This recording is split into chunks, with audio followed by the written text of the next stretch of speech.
Boa tarde, que a graça e a paz do nosso Senhor Jesus Cristo vivo venha guardar nossa mente, venha guardar nosso coração. Neste dia lindo que o Senhor nos deu, o dia chamado hoje, tô aqui com a decoração, olha só.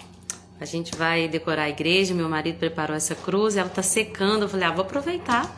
Vou deixar ela aqui pra gente se lembrar da morte do nosso Senhor, né? Daqui a pouco nós vamos, os cristãos de todo mundo vão comemorar a Páscoa. Nós vamos nos lembrar daquilo que o nosso Salvador fez por nós, de como ele foi vitorioso ali na cruz, vencendo para nós toda a nossa transgressão, pecado, toda dor, vencendo ali, tirando toda culpa, tirando todo pecado, para que nós pudéssemos ter acesso à presença, à santificação, à salvação por meio de Cristo Jesus. Então ela vai ficar ali, né? Ele não tá mais na cruz porque ele venceu a morte. Mamãe já entrou, seja bem-vinda, mamãe. Te amo, viu? Hoje, na leitura da leitura bíblica diária, nós lemos 3 capítulos do livro de 1 Reis. Nós lemos o 7, o 8 e o 9. Eu achei até um pouquinho difícil, mas na minha pequenez vou falar de algumas coisas que Deus foi colocando no meu coração enquanto eu lia. Outras coisas até estudei, mas também não consegui entender. E a gente tem que entender, gente, que nem tudo tá às nossas mãos para fazer. Inclusive, na leitura de hoje, o Salomão fala assim, olha, o meu pai, ele teve, olha só, a sua intenção de construir um templo em honra ao meu nome é boa, mas essa tarefa não cabe a você. Então, assim na nossa vida também, gente. Tem hora que a gente tem até uma boa intenção de ensinar tudo, de saber de tudo, de conseguir passar tudo do jeito perfeito, mas a intenção pode ser até boa, mas nem toda tarefa nos cabe. Então, eu vou focar aqui naquilo que me cabe, na minha pequenez, tá bom? Mãe, te amo demais também. Muito feliz de ter você aqui, viu? A Chiquinha entrou também. Paz do Senhor Jesus, minha irmã. Seja bem-vinda. Deus te abençoe. Então, vamos lá. Sem mais delongas. Salomão construiu um palácio. Primeiro, ele construiu o templo. Ele levou 7 anos para construir o templo.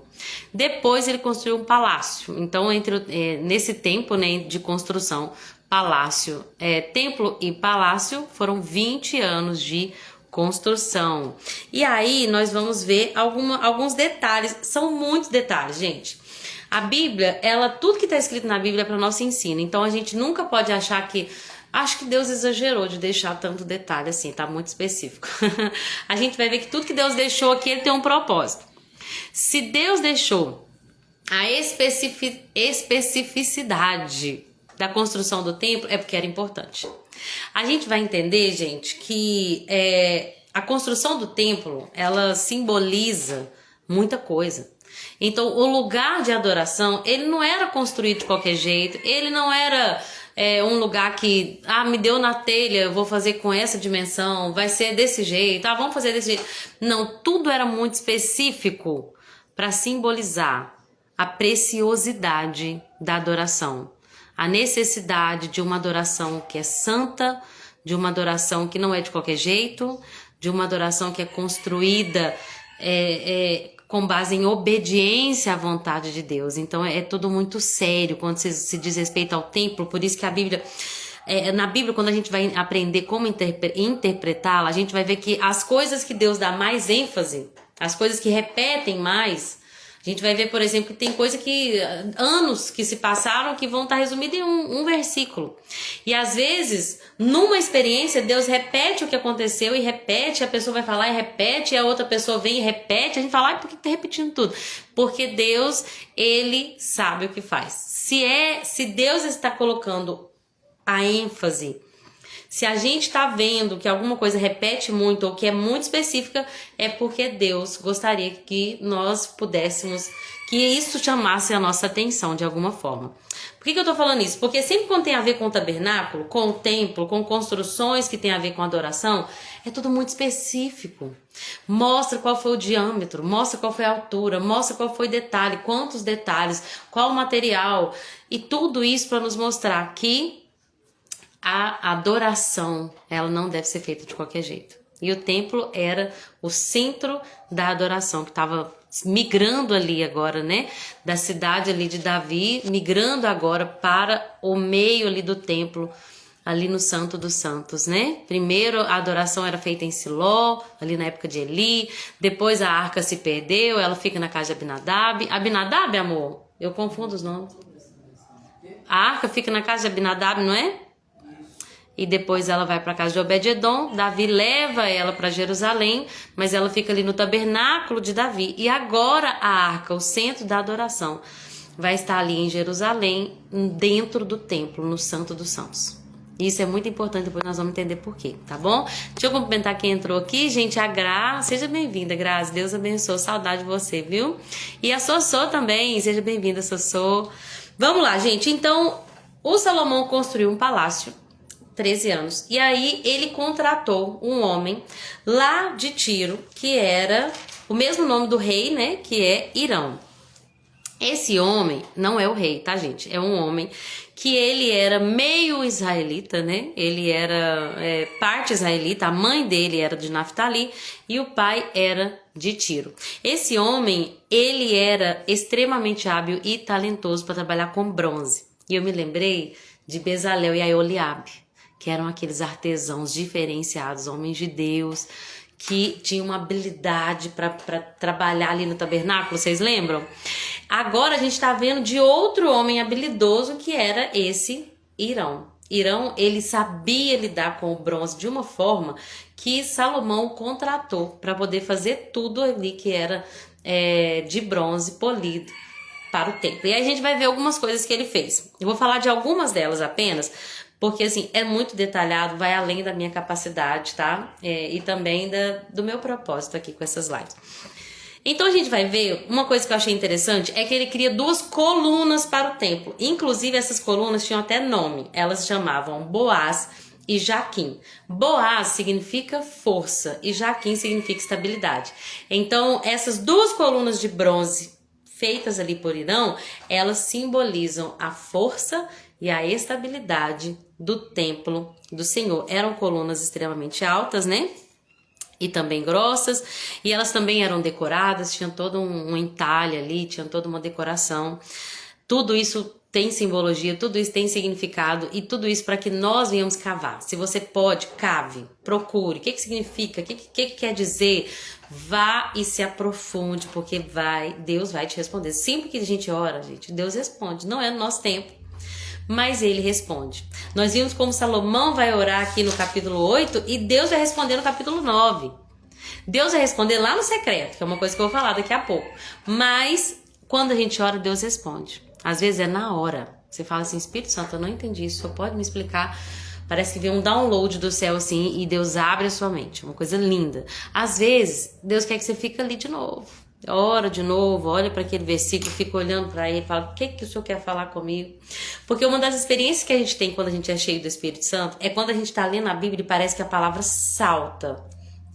Parece que Deus coloca uma ênfase ali. Gente, quando isso acontecer, não negligencie, não ignore aquilo que Deus quer falar. Deus quer te falar alguma coisa naquele versículo. Se for necessário, volta nele no outro dia, volta nele durante a noite, pergunta para Deus, pega uma caneta, um caderno, pega a Bíblia, fica lá, me fala, Deus, e ele vai te responder. Ontem mesmo, eu estava lendo num livro um ministro que falou que o Espírito Santo falou com ele, eu quero te revelar algo. E aí ele foi orar e ficou 3 horas com o caderninho na mão e nada, Deus não respondeu. O que Deus queria falar com ele? Aí ele começou a orar, chamou ministros também, ora por mim que Deus quer me revelar algo, mas ainda não alcancei. Até que semanas depois, o Espírito Santo mostrou pra ele aquilo que o Espírito Santo tinha falado lá atrás. Então assim, gente, a nossa vida com Deus, ela é uma vida de fidelidade, de obediência e de paciência.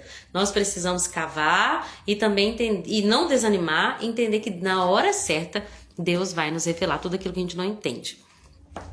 E quando eu falo tudo que a gente não entende, não quero dizer que todos os mistérios da humanidade, não. Aquelas coisas que Ele quer nos revelar, que a gente sabe que Ele quer nos revelar, mas que a gente ainda não acessou, né? Que em Deuteronômio fala que as coisas encobertas que Deus escolheu para ficar encoberto, vai ficar encoberto, né? Até que Deus seja tudo em todos, e aí vai ser lindo demais. Vanilda, seja bem-vinda. Boa tarde, pessoa de luz. A Soraya falou, boa tarde, querida.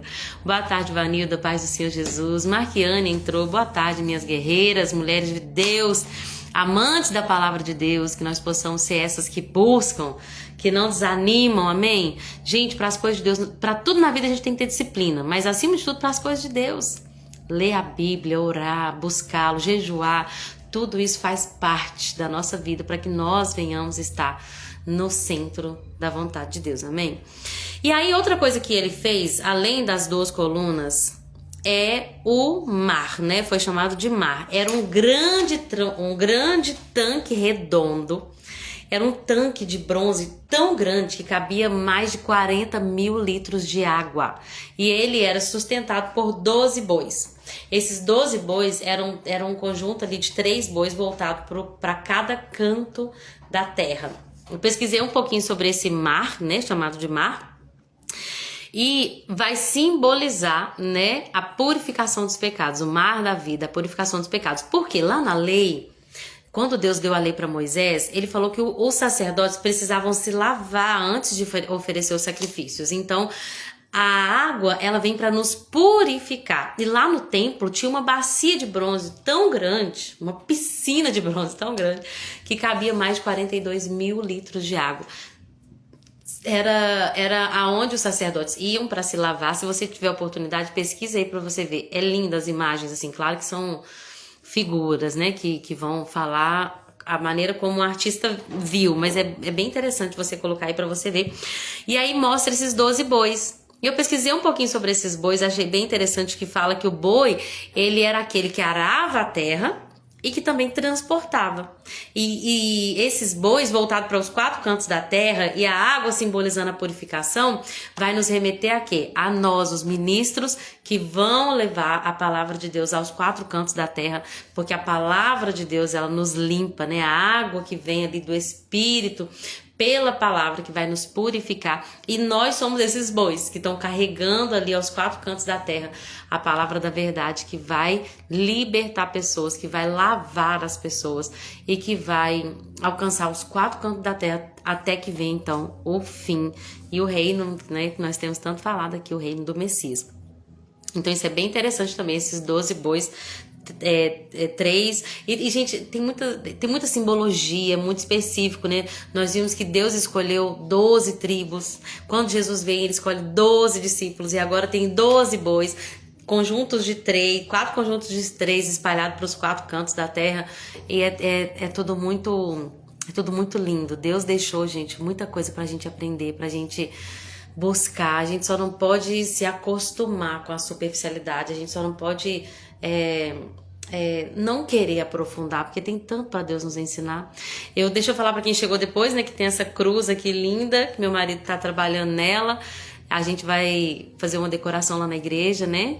A Páscoa tá chegando e é por isso que ela tá aqui. Eu falei, vou aproveitá-la, que tá secando o verniz, vou aproveitar ela aqui para ficar aqui no cenário, pra gente lembrar do nosso Senhor Jesus, que morreu lá na cruz para que nós tivéssemos vida e vida com abundância. Amém?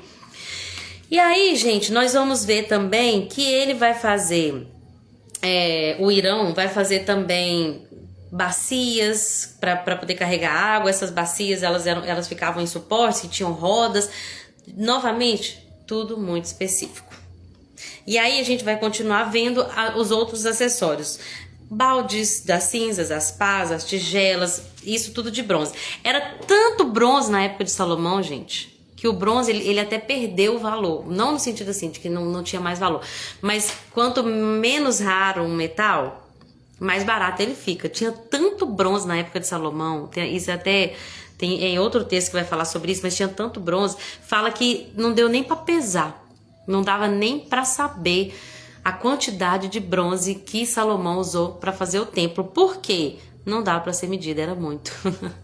Era muito. Lembrando que o reinado de Salomão aponta para o reinado do Messias, que é um reinado de prosperidade, um reinado de paz, um reinado de justiça e equidade.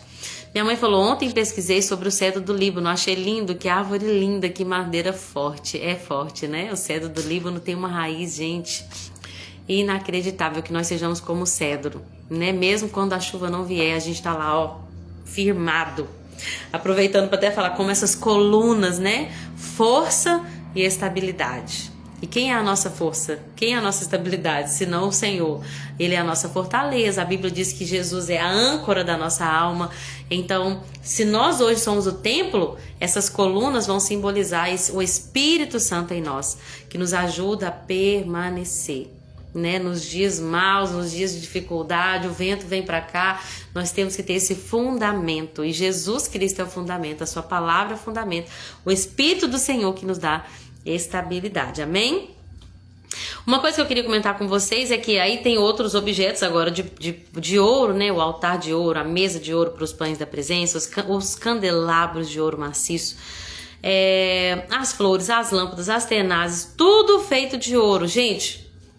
E vou contar um spoiler aqui para vocês. Lá na frente, um rei chamado Nabucodonosor, da Babilônia, ele vai destruir Jerusalém, destruir os muros de Jerusalém.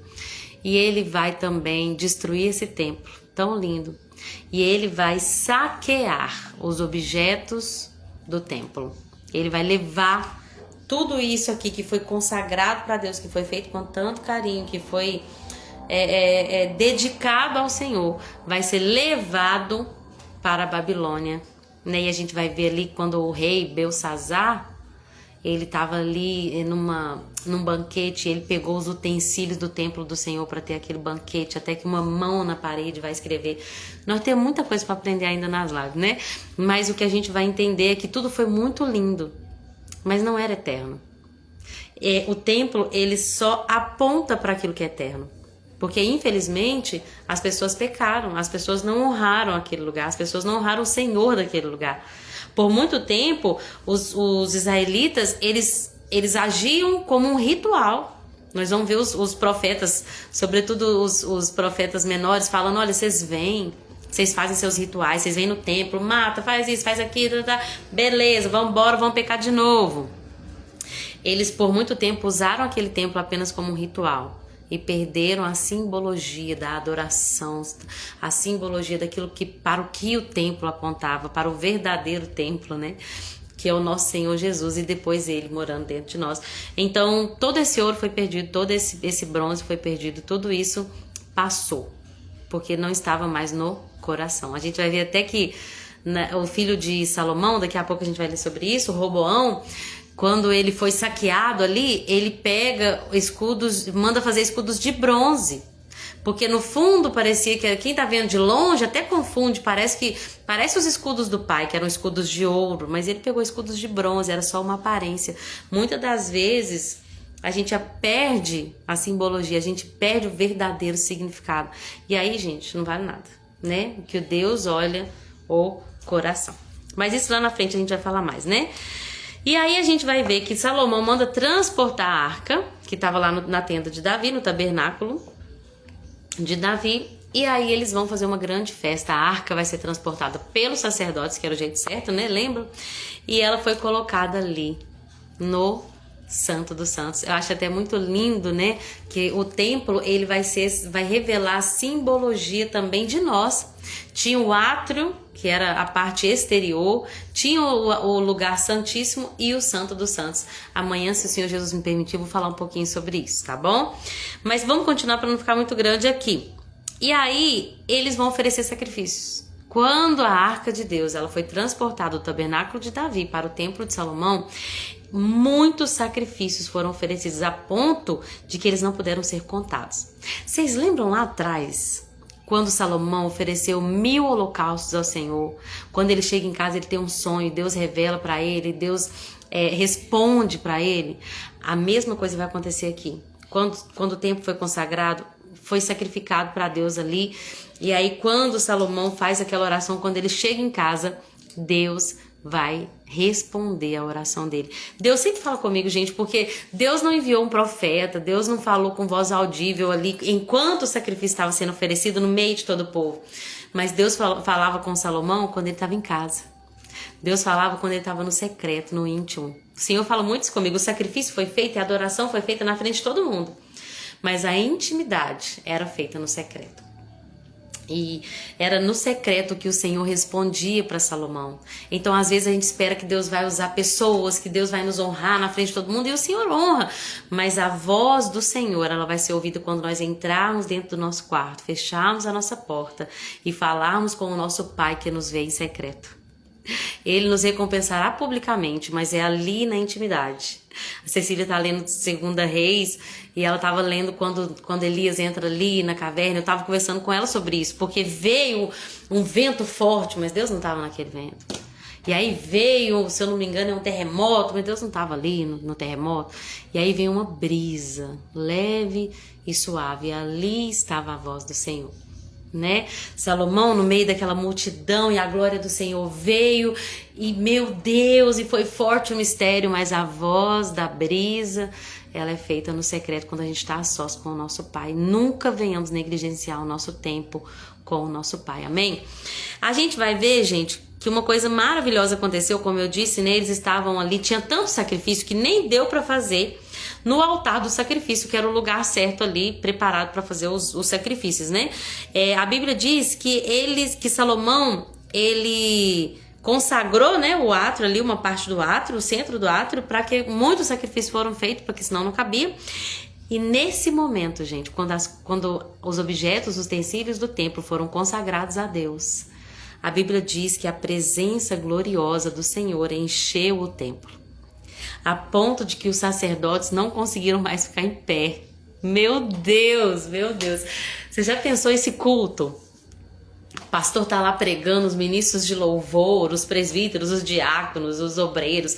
De repente ninguém consegue fazer mais nada, porque a glória do Senhor toma conta do lugar. Meu Deus, que avivamento é esse? Eu quero ver isso, gente. Eu quero ver isso no nosso meio. Eu quero que nós venhamos ser os ministros que honram a presença a ponto de que vai chegar dias que a gente vai parar e falar, não dou conta, não sou eu mais, ele faz. Deixa que a glória dele, o peso da glória dele vai terminar esse culto, né? Que coisa linda, a presença gloriosa do Senhor enchendo o templo do Senhor. Isso me faz lembrar que o Senhor, ele sempre manifesta a bondade dele. Lembra ali na tenda do encontro com Moisés, que a Bíblia diz que a presença do Senhor vinha e enchia tudo, vinha uma nuvem espessa, e a mesma coisa acontece aqui com Salomão. É a resposta de Deus: quando vocês se dedicarem, vocês são o templo, quando vocês se dedicarem a mim, eu virei com a minha presença. Quando vocês se dedicarem totalmente a mim, quando a sua vida for o sacrifício, porque a Bíblia diz, apresentei-vos ao Senhor, o sacrifício vivo, santo e repreensível a Deus, que é o vosso culto racional. Não é mais, o sacrifício não é mais uma vez por semana na igreja, o sacrifício é a nossa vida, sacrifício vivo, santo, irrepreensível, apresentado a Deus. Quando nós nos dedicamos ao Senhor verdadeiramente, totalmente para a adoração genuína, a presença dele vem sobre nós. E a presença dele, ela nos derruba muitas das vezes. Ela nos joga no chão. Quantas pessoas que tiveram manifestações da presença de Deus, a gente vai ver os profetas. Ezequiel viu a Deus, cai de joelho. João estava lá na ilha de Patmos, quando ele vê Jesus, ele cai de joelho. A presença de Deus, ela nos derruba. E aí a gente não fica mais, não tem como andar mais com nossas próprias pernas, não tem como ser mais a mesma pessoa. Que isso seja na minha vida, na sua vida, nós sejamos esse templo consagrado ao Senhor, amém? E aí Salomão vai fazer uma linda oração ao Senhor. Eu acho linda essa parte que fala, tu guardas a tua aliança e mostra amor leal àqueles que andam diante de ti de todo o coração. Muitas das promessas feitas a Davi, feitas a Moisés, feitas a Abraão, estão sendo cumpridas, gente. Que lindo e que leal é o nosso Deus. Nosso Deus é leal. Ele é fiel para quem se mostra fiel. Lembra que eu falei ontem? Ele é justo para quem se mostra justo. Ele é íntegro para quem se mostra íntegro. Que nós possamos ter esse temor ao Senhor, que nós possamos amá-lo de todo o coração, servi-lo de todo o nosso coração. E aí, Salomão vai orar assim, olha, que toda oração que os seus servos fizerem, voltados para esse lugar, sejam atendidas. Até que se acontecer do teu povo se esquecer de ti, e se eles forem levados para outras terras e eles orarem voltados para esse templo, ouça a oração deles. E eu logo me lembrei de Daniel. Daniel no capítulo 6 fala, gente, que Daniel orava 3 vezes ao dia voltado para Jerusalém. E Daniel, ele estava ali, ele foi enviado para outro país. Ele fazia parte de uma nobreza em Judá, né? Ele era um nobre, rico, inteligente, e agora ele foi transportado, provavelmente feito eunuco, para servir ali no palácio. mas o coração dele não se corrompe. 3 vezes por dia ele ora voltado para o templo em Jerusalém. E aí, quando ele ora voltado para o templo em Jerusalém, eles tentam pegar ele ali, né, que é a famosa história da cova de leões. Mesmo sabendo que ele estava sendo observado, ele continua fazendo suas orações. E aqui, Salomão está intercedendo justamente por esse momento. Senhor, quando eles estiverem lá, num país distante, e eles orarem para o Senhor, voltados para esse templo, se voltarem para ti de todo o coração e toda a tua alma, ouve do céu, Senhor, onde habitas as suas orações e súplicas e defende a sua causa, perdoa o teu povo, perdoa as ofensas deles, olha atentamente para a súplica deles e responde sempre que clamarmos a ti. E nós vemos que Daniel provavelmente não regressou, mas Deus ouviu as suas orações, porque Deus levantou o libertador, que é Ciro, que fez com que todo o povo pudesse retornar para Jerusalém. Deus ouve as orações. Hoje nós não precisamos mais voltar para Jerusalém, porque nós temos uma Jerusalém celestial, nós temos acesso ao Santo dos Santos por meio de Cristo Jesus, mas entendam que todas as vezes que nós nos arrependemos, o Senhor ouve as nossas orações e Ele nos enche com a sua presença e Ele ajusta a nossa rota. Quando a gente sai da rota, Ele ajusta de novo a nossa rota e Ele nos permite viver no centro da sua vontade. Amém? E aí a gente vai ver que o templo foi dedicado. Eles ofereceram ali, né, novamente muitas ofertas, 22 mil bois, 120 mil ovelhas. Agora aqui que fala, naquele mesmo dia o rei consagrou a parte central do pátio e ali ofereceu holocaustos, pois o altar de bronze era pequeno demais para tantos holocaustos, né? Quando Salomão chega em casa, Deus vai responder para Salomão. Deus vai falar para Salomão: Salomão, eu ouvi sua oração, vai ser assim, desde que vocês permaneçam fiéis. Tudo que você pediu, Salomão, eu vou fazer. Tudo que eu falei com seu pai, eu vou fazer. Se você for fiel, Salomão, vai ter sempre um da sua descendência sentado no trono. Mas se vocês desobedecerem, se vocês e seus descendentes me abandonarem, então, seguindo e adorando outros deuses, arrancarei Israel dessa terra que lhe dei. Rejeitarei este templo que consagrei em honra ao meu nome e farei de Israel objeto de zombaria e desprezo entre as nações. Infelizmente foi o que aconteceu, né, gente? É triste, mas foi o que aconteceu. O povo de Israel seguiu outros deuses. Talvez você tá aí pensando: ai, graças a Deus que eu não tenho outro Deus, não tenho nenhuma imagem, não tenho nenhuma estrutura aqui em casa, não tenho nada que rouba a minha adoração. Mas, gente, tudo que está em primeiro lugar no nosso coração é uma adoração. Tudo, se não é o Senhor que ocupa o primeiro lugar do nosso coração, então existe outro Deus. Jesus nos citou um Deus que na nossa geração, gente, Deus com D minúsculo, tá? Que na nossa geração tem sido assim, acho que sempre foi, na verdade, que é o tal do mamon. O amor ao dinheiro, às riquezas, o amor às coisas dessa vida. É um Deus. E às vezes a gente tá aqui, eu jamais adoraria outros deuses, mas nosso coração é uma fábrica de ídolos. A gente tem que estar sempre pedindo: Senhor, tu me sondas e me conheces, vê se há em mim um Deus, outro Deus além de ti. Vê se eu tenho adorado um Deus falso. Olha pra dentro de mim, Senhor, me sonda, me conhece. Salmo 100 e fugiu, gente. Não é o 100. 139. Quando Davi vai falar, não sei se é Davi agora. Vou ver se é Davi. Vai falar o seguinte: vê se há em mim algum caminho mau e me leva a caminhos de vida eterna. Nessa tradução aqui fala: vê se há em mim algo que te ofende, de Davi. Vê se há em mim algo que te ofende e me conduz pelo caminho eterno. Que nós não sirvamos a outros deuses. E quando eu falo deuses, não é só esculturas, não é só um outro intermediador, tudo que rouba o primeiro lugar de Deus no nosso coração. Eu até vi uma imagem esses dias, uma foto que fala assim: Senhor, não me dê nada que me roube de ti. Então que nada roube o lugar de Deus no nosso coração. Porque senão, gente, meu Deus, que tristeza, aquele templo foi destruído. De fato, Deus rejeitou aquele lugar. Lá em Ezequiel nós vamos ver a visão de Ezequiel quando a presença deixa o templo, misericórdia. É possível que nós sejamos cheios da presença e que nós não percebamos como Sansão e ela se esvai. Que não seja assim na minha e na sua vida, amém? E aí vai acontecer que Salomão, que tem um acordo com Irão, Salomão dá para Irão algumas cidades, Irão não fica satisfeito com essas cidades. Lá em 2 Crônicas 8:2 fala que Salomão vai reconstruir essas cidades e que vai entregá-las de novo aos israelitas. Eu não sei, gente. Eu pensei quando eu li isso aqui assim, Salomão não honrou Irão, né? Ele não honrou Irão, deu para Irão 20 cidades que não eram boas. Cidades que eram desérticas, cidades que não eram boas.